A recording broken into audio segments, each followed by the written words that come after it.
အားလုံးမင်္ဂလာပါဗျာကျော်ဆရာကြီးစပင်ကစ်ပိုက်လိုက်စင်နေပါတယ်ပင်ကစ်ကစင်နေတယ်နော်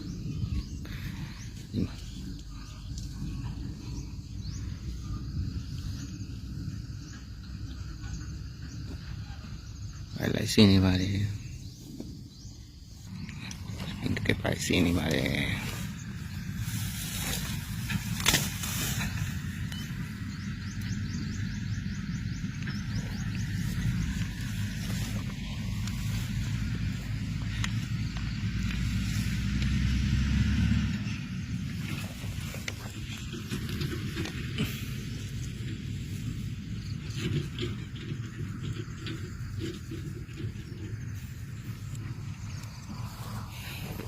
ပထမတစ်ချောင်းမရှိလို့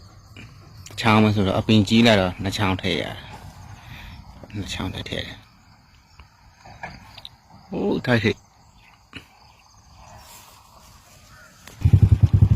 တောင်းမချွေ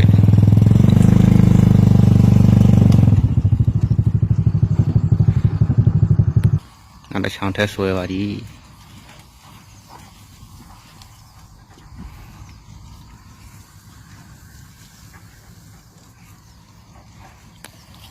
အထိုင်ပဲတဆောင်းမဲ့โอเคနောက်ဗီဒီယိုမှာပြန်တွေ့မယ်နော်